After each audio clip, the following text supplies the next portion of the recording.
You are stuck at your level in chess because when you play, you focus on the wrong things. I used to struggle with it too, but then I discovered one key principle that completely changed the way I play. It helped me to make smarter decisions, avoid costly mistakes, and become an international master. In this video, I'm gonna show you how this one key principle can help you play much better chess. What's up, chess player? Welcome to the Journey to Grandmaster, the place where you can improve every single aspect of your chess game. To illustrate this key principle that is going to change the way you play chess, I want to show you this game. It's both extremely instructive and my biggest comeback in the entire chess career. You're not going to believe what happened in this game. So it's a tournament game, last round, classical chess. I'm playing against a strong opponent and we both fight for the first place. Whoever wins the first prize. He plays here a4. So far, the opening went pretty well for me. I have managed to equalize the position, but of course, it's just the beginning. He creates a threat for me. I'm playing b4. Very reasonable, not to get into trouble. I basically don't have any choice. Then he plays knight d5, again going forward and creating a problem for me. I cannot allow him to just exchange everything. I'm gonna get a very big weakness on d6. So I'm grabbing this knight. He takes it back. And now I have a choice, and that's the key moment, the first key moment of the game, because it decides how the next 10 to 15 moves are going to happen. Basically, the moment where all of my problem started. So please feel free to pause the video for a second and try to play better than me in this case. I hope you have taken your time. This is a very instructive moment.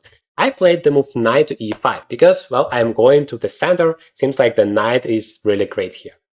The right move, though, was instead to play knight to a5, which is a little bit counterintuitive when you think about just this move in isolation. Instead of going towards the center, I'm going towards the side of the board. But why this move is better? And it's strictly connected to the most important principle that I want you to take away out of this video. But remember, please, it's only gonna work if you're gonna implement it the right way. No worries, I'm gonna help you with that. The most important task for you in chess is to make your opponent's life as miserable as possible.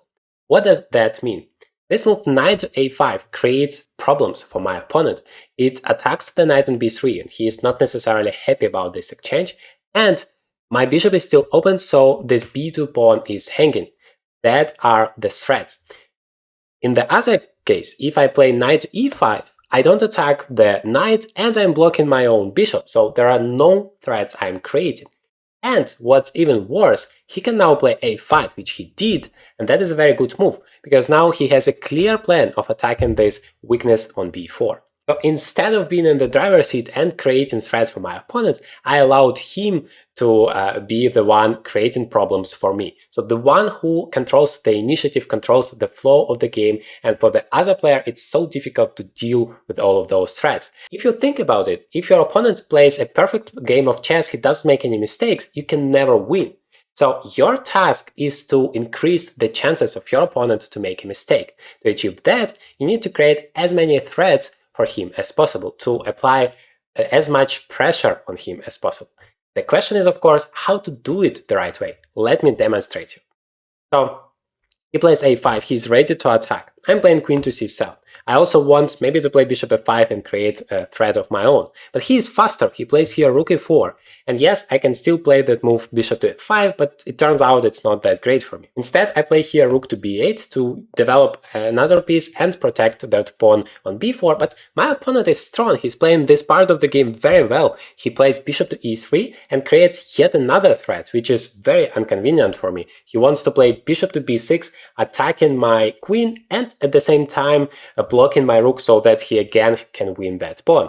That is why I go back with my knight on d7. So you see how that initial knight to e5 move influenced everything that happened afterwards, and now it's all about this pawn on b4, whether my opponent can just capture it or not.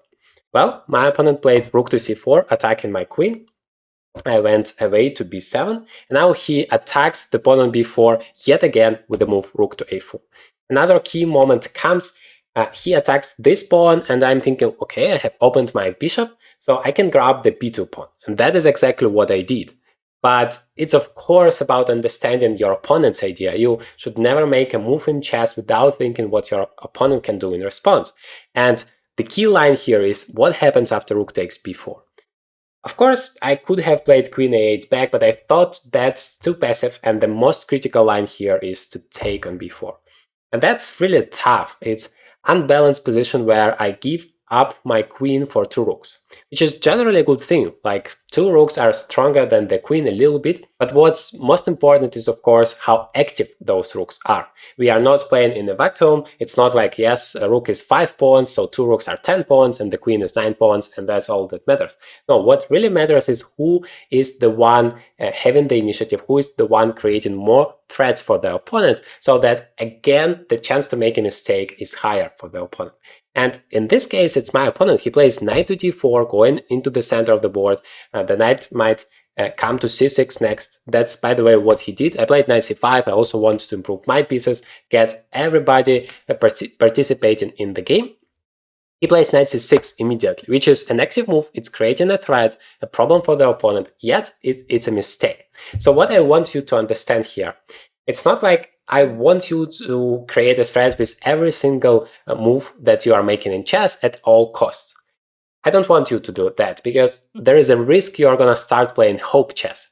Hope chess is when you make a move, you don't care whether it's useful for yourself or not, but you're just creating a one-move threat for your opponent.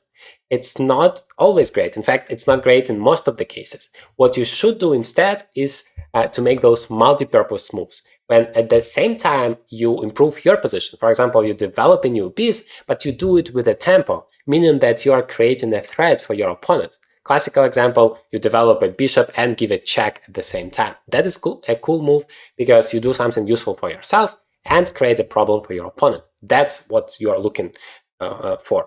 So I played here rook a4, and it turns out the knight was actually in the center. It was great. Now it's going a little bit off, although it still creates some threats. It's still active, but my rook improved a little bit. What's very interesting comes next. My opponent plays c3. This is a very tricky move. It seems like the pawn is just hanging, but of course it's not that simple. I want you, before you make every single one of your moves, to think first what your opponent can do in response. Turns out if I take that pawn, then my pieces are loose here, and my opponent can just take the knight on c5, and then my rook on a4 is hanging and is going to be lost if I take the bishop back. But I thought I can play here rook a1, and therefore I am active, I am creating threats for my opponent. That's great. He plays queen to c2, and my bishop is hanging here. I'm saying, okay, I go back. The most important thing, my rook is active here and I'm creating threats. In fact, this position is critical, because if my opponent doesn't find the only good move here for white, he's in big trouble. I'm threatening bishop f5, attacking the queen, queen goes somewhere, I'm playing bishop to d3, and then attacking that f1 bishop, which is also pinned. So I was so optimistic here. I thought, well, I have a great position. If my opponent has to take on c5, then I'm also happy. I have a pair of bishops, very active.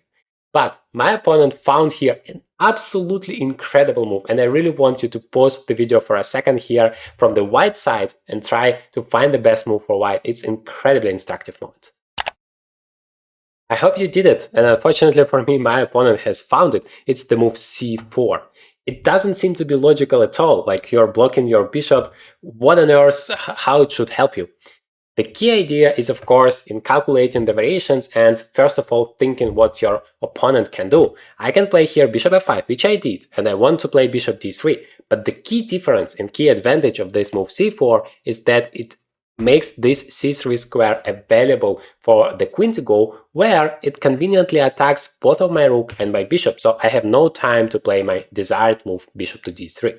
The lesson to understand here is that you always need to figure out what your opponent's idea is and then try to find the best way to deal with it. In this case, there was no way to stop my idea, but he created a counterplay. He created a counter threat which tactically stops my idea. Now I have to leave the back rank, because otherwise my bishop is hanging, so I'm playing rook to a2, and that's actually not that huge for me. But he plays bishop h6. He immediately creates a checkmate threat in one. You cannot ignore that. I'm thinking, okay, no problem. I'm playing bishop to b2. I control the entire diagonal. And again, I was so optimistic, because suddenly almost all of my pieces are very active. But again, my opponent finds a very brilliant move, queen to d2. Very, very subtle, but if you think about it, he pins my bishop. my bishop is hanging, so my rook cannot go away, and my bishop cannot go away because my rook is hanging. So all of a sudden I find myself in this weird situation where I'm like frozen. And my idea here was, and that was the best move, but unfortunately I have not made it because it looked way too weird for me, was to play bishop to b1. I'm basically solving that problem as my rook is now protected, and so my bishop is free to go. I didn't trust myself to play it. I thought that's, yeah, like too many pieces over there. So I played f6. I thought that I'm improving my king safety first, and then I still have that bishop b1 idea in mind. You're not gonna believe it, but my opponent again found the best move. He played g4, and I'm like, okay, I wanted to play bishop b1, now he's forcing me to do that, so it should be even better. But chess is a really tough game. It turns out it was the best move last time. Now it's a mistake because the situation has changed. The move I thought is improving my king's position is actually making it much worse. Why? Because my opponent plays here knight to b4, he's attacking my rook that cannot leave because the bishop is hanging. And I was relying on some knight attacks here, but why it changed so much? Because I cannot do what I wanted to do, play something like knight to e4, attacking the queen, and previously I could have just played knight c3 and continue attacking my opponent's queen. But now I can't because I have this hole on e6, he penetrates and then just wins the game. This video is brought to you by Chestnut. Chestnut is making amazing chessboards that allow you to play online from a real 3D board. They have high quality chessboards, nice looking chess pieces, so that you can enjoy and having fun playing it. Chestnut boards also have so many training functions that I absolutely love to use to my training, and it helps me to improve my chess every day. This is, for example, Chestnut Evo. I love to use it for my trainings, but they have so much to offer you depending on your preferences and your budget. And the best part is you can just use the promo code Grandmaster or click the link in the description to get a big discount on all of the Chestnut products. So again, my opponent is making his best to make my life as miserable as possible. He creates so many threats and it's working. That's completely winning position. In fact, I played here knight to b3 because, well, I try to somehow be active and create counterplay, otherwise I'm just losing material. But he plays queen to e3. And now that is creating like a triple threat. He's attacking my knight with his queen, it's obvious. His knight is still attacking my rook, that is also obvious. But he's also creating a third threat of playing queen to e6, and that's also, of course, available only because I played that stupid move f6, and now he gets here. I played rook a3 just to defend all of my pieces there, but he plays queen to e6 check. My only move is king to h8, and then he plays queen to f7, threatening again two threats. That is a hard life for me, because my rook is hanging and queen g7 is a checkmate in one thread, so my only move is rook to g8. And now, believe it or not, it's just a checkmate for white in a few moves, and it's not even that difficult to find it if you ask yourself the right questions. You have those two active pieces, but they're not enough to create threats. So you need to add more pieces into the attack. You only have two more, the bishop and the knight. The bishop cannot really enter the attack, at least for now, but the knight is perfectly suitable for it. All you need to do is play knight to c6, you attack the pawn on e7. It's not possible to deal with it, I don't know, whatever I do. You just play knight takes e7, you threaten the rook, and the rook cannot go away, and so it's checkmate, and the rook also cannot be protected, because all of my pieces are having a holiday on a Bali island, and I don't have any way to stop my opponent's threats. By the way, here is exactly how it looked in real life. It's one of the last games of the tournament, and the first place is decided, so everybody gathered around to take a look what happens. And up to this point, I have absolutely no idea how I have managed to win this game. Can you imagine that? Just a checkmate. Okay, my opponent hasn't found the checkmate. He played queen takes e7, because that feels like the most straightforward move. You see a pawn, you take a pawn. And it's still pretty good. The position is completely winning. I played rook a1 because, well, I have for some reason gathered all of the pieces there. I at least should make use of it, maybe create a few threats.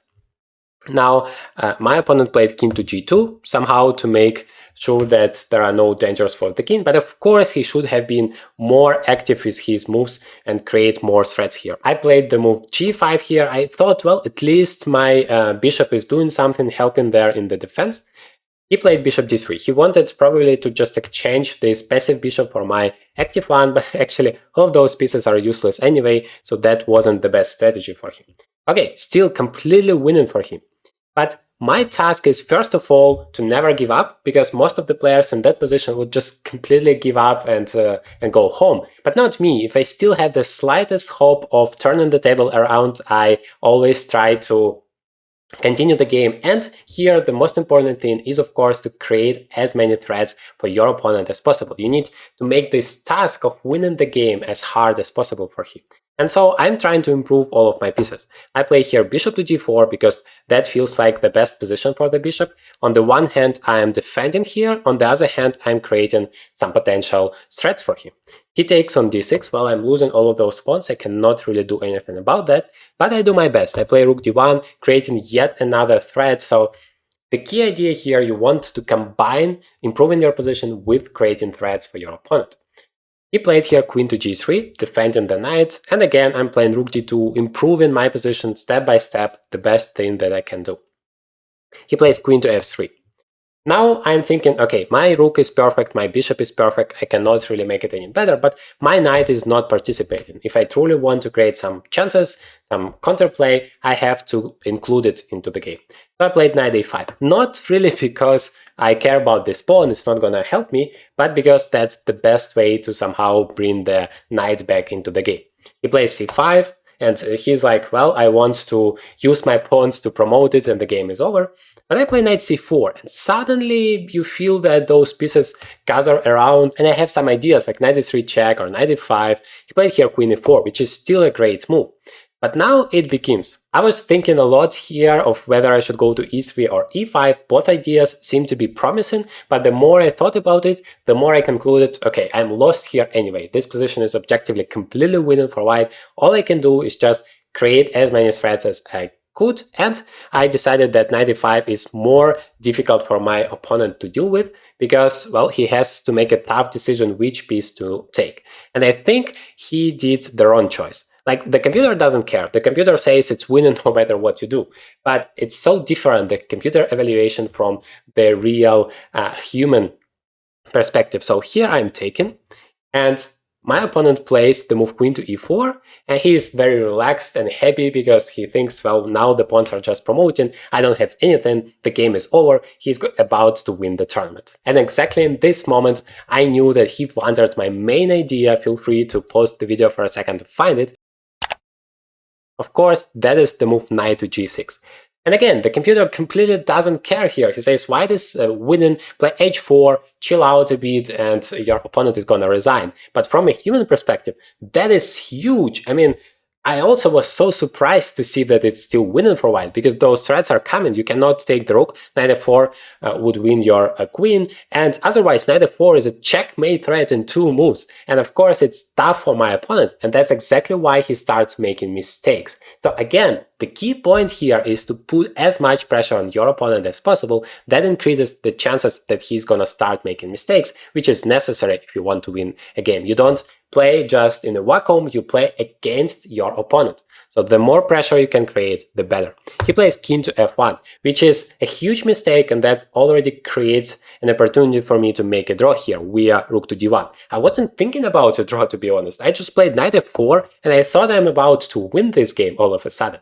And yes, again, according to the engine, it's better for white, but good luck finding that only move queen e1 to get that advantage. My opponent played queen to a4, which also deals with the threat, rook d1 checkmate in 1, obviously, but he thought this move is more active.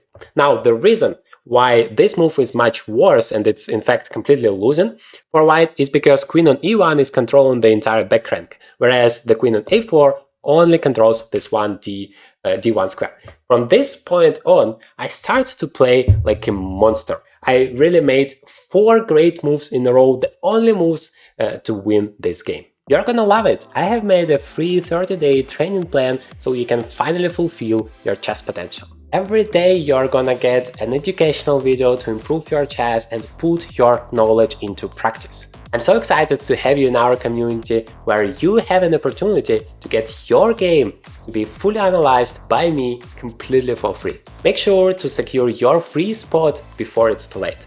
The link is in the description. So how do you find the best move in such a position, the only move to win the game? First of all, you think that, well, you have to create a threat and it better be huge because otherwise your opponent is just gonna promote all of the pawns and the game is over. And what can be better than creating a checkmate threat? Of course, the king is the first piece that you take a look when you want to create a threat, apply some pressure on your opponent.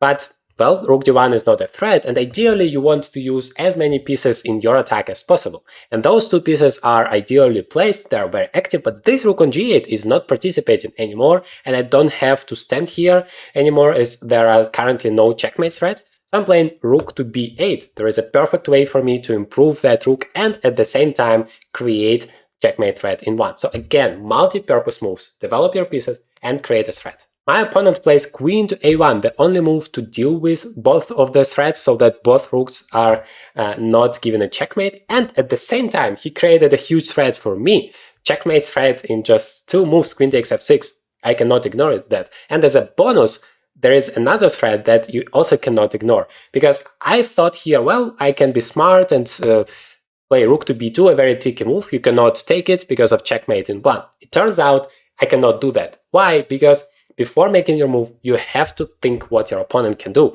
Turns out he can take here on g5, sacrificing the bishop, but it attacks both my pawn and the knight. And if I take it back, then he can take this rook on b2 with a check. And then, of course, I'm completely busted. So regardless of whether you're winning or losing, you absolutely have to look for your opponent's counterplay. It's never too late to lose a game.